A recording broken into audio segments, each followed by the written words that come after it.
మీ family మీరు చక్కగా ఓ ఇంట్లో భోంచేస్తూ హ్యాపీగా ఉన్నారు. సరిగ్గా ఇదే టైంలో మీకు ఒక న్యూస్, పెద్ద తుఫాన్ రాబోతుందని. కంగారు పడతారా? అలాగే తుఫాను కాదు, లేదా ఇంకేదో మీ చుట్టుపక్కల ఏదో అగ్ని ప్రమాదం ఏదో జరిగిందని అనేసి, అప్పుడు మీ ఫ్యామిలీ పరిస్థితి ఏంటి, మీ చుట్టుపక్కల వాళ్ళ పరిస్థితి ఏంటి? మీకు కొంచెం ఇబ్బంది అవుతుంది కదా. కానీ అదే యుద్ధం అంటూ ఓ చిన్న అనౌన్స్మెంట్ వినిపిస్తే మీకు ఎలా అనిపిస్తుంది, మీ ఫ్యామిలీకి ఎలా అనిపిస్తుంది? అది కూడా అణుయుద్ధం అంటే ఇంకెంత భయంగా ఉంటుంది. అదే ఇవాళ మన టాపిక్. భారత్ పాక్ ఉద్రిక్తల నడుమ ఈ మధ్య ఎక్కడ చూసినా ఏం విన్నా న్యూక్లియర్ యుద్ధం గురించే చర్చ జరుగుతోంది. నిజంగా ఇప్పటి జనరేషన్కి అసలు ఈ న్యూక్లియర్ ఎఫెక్ట్ గురించి ప్రత్యక్షంగా పెద్దగా తెలియకపోవచ్చు. కానీ 7 దశాబ్దాల క్రితం జపాన్పై పడిన ఈ న్యూక్లియర్ ఎఫెక్ట్ గురించి మాత్రం చరిత్ర నేటి తరాన్ని భయపెడుతూనే ఉంది. నాటి అణుయుద్ధం ఎఫెక్టు ఇప్పటికీ ఇంకా తగ్గలేదు. కానీ అణుబాంబు కలిగిన ప్రతి దేశం తన శత్రువు మీద అణుబూచిని చూపించి కాలు దువ్వుతూనే ఉంది. ముఖ్యంగా పాకిస్తాన్ లాంటి పిల్ల దేశం కూడా భారత్ లాంటి గొప్ప దేశంపై న్యూక్లియర్ బ్లాక్మెయిల్ చేస్తుందంటే పరిస్థితి ఎంతలా దిగజారిందో అర్థం చేసుకోవచ్చు. ప్రస్తుతం భారత్ పాక్ సరిహద్దు ప్రాంతాల్లో ఉన్న ప్రజలకు ఈ బ్లాక్మెయిల్ నిద్ర లేకుండా చేస్తుంది అంటే నమ్ముతారా?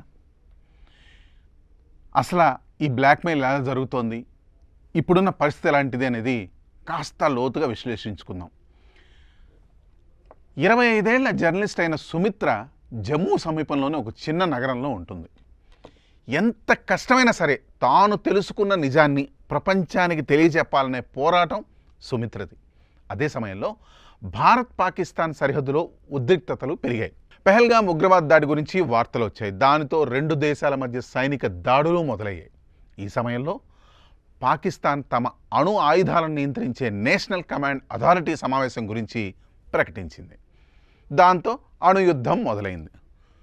సుమిత్ర గుండెలో ఈ భయం ఉన్నా ఆమె నిశ్శబ్దంగా ఉండలేకపోయింది. ప్రజలు నిజం తెలుసుకోవాలి అని ఆమె సంపూర్తిగా అనుకుంది. ఆమె తన కెమెరా, నోట్బుక్ తీసుకొని సరిహద్దు గ్రామాలకు వెళ్ళింది.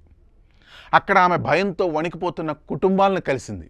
అక్కడ వృద్ధురాలైన లీలమ్మ ఆమె చేతిని పట్టుకుని ఏడ్చింది. మా ఊరు ఈ యుద్ధంలో నాశనం కాకూడదమ్మా అని బాధతో సుమిత్రతో అనింది. సుమిత్ర కళ్ళలో నీళ్లు తిరిగాయి. ఒకవేళ నిజంగా ఈ సమయంలో అణుయుద్ధం వస్తే ఈ ఊరు వల్లకాడవుతుందని, కొన్ని తరాలు కూడా బాగుపడవని అక్కడ గ్రామ ప్రజలు బావురుమంటున్నారు. సుమిత్ర చేసిన ఈ రిపోర్ట్లను సోషల్ మీడియాలో పోస్ట్ చేయడం మొదలుపెట్టింది. ఆమె వీడియోలు వైరల్ అయ్యాయి. సరిహద్దు గ్రామాల్లోని ప్రజల బాధలు, వారి శాంతి కోసం కోరికలు ప్రపంచం చూసింది. ఆమె గొంతు ఢిల్లీ, ఇస్లామాబాద్, అలాగే వాషింగ్టన్లోనూ వినిపించింది. అదే సమయంలో అమెరికా రాయబారి మార్కో రూబియో 2 దేశాల మధ్య చర్చలను ప్రారంభించారు. శనివారం నాటికి సీజ్ ఫైర్ అనేది వచ్చేసింది. యుద్ధ భయం కాస్త తగ్గింది. కానీ సుమిత్ర పోరాటం మాత్రం ఆగలేదు. ఆమె తన కథనంలో ఒక ముఖ్యమైన విషయాన్ని లేవనెత్తింది. భారత్, పాకిస్తాన్ రెండూ సుమారు 170 వరకు అణు ఆయుధాలు కలిగి ఉన్నాయని, ఒక చిన్న తప్పు కూడా లక్షల మంది ప్రాణాలను నాశనం చేయగలదని, అలాగే 2 దేశాల్లో తరతరాలకు సరిపడా నష్టం అపారంగా అనుభవించాల్సి వస్తుందని హెచ్చరించింది. సుమిత్ర మాటలు ప్రపంచాన్ని కదిలించాయి. ఆమె వీడియోలు యువతను ప్రేరేపించాయి. శాంతి కోసం ఉద్యమాలు మొదలయ్యాయి. ఇలా ఎన్నో ఘటనలు అణుయుద్ధ ప్రభావాన్ని చెబుతున్నాయి. మరీ ముఖ్యంగా అణుయుద్ధం వల్ల రేడియేషన్ ప్రభావం అనేది కొన్ని ఏళ్ల తరబడి అలానే ఉంటుంది. ఇప్పుడు జపాన్ని చూస్తున్నాం కదా, జపాన్లో గడ్డి మొలవడానికి కూడా ఇప్పుడిప్పుడే సమయం పట్టింది. అణుబాంబు అనేది జేబులో పెట్టుకొని తిరిగే టపాకాయ లాంటిది కాదు. ఎప్పుడంటే అప్పుడు, ఎక్కడంటే అక్కడ కాల్చిపారేయడానికి. ఈ విషయం ముందు పాకిస్తాన్ దేశం తెలుసుకోవాలి. అసలు ప్రస్తుత పరిస్థితి సరిగ్గా గమనిస్తే పాకిస్తాన్ ఇక జన్మలో అణుయుద్ధం గురించి మాట్లాడదు.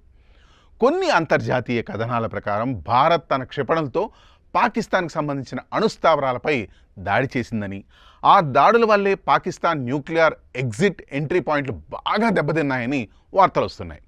అందుకే హడావిడిగా అమెరికా కలగజేసుకొని 2 దేశాల మధ్య కాల్పుల విరమణ ఒప్పందం అమలయ్యేట్లుగా చేశారని వినికిడి.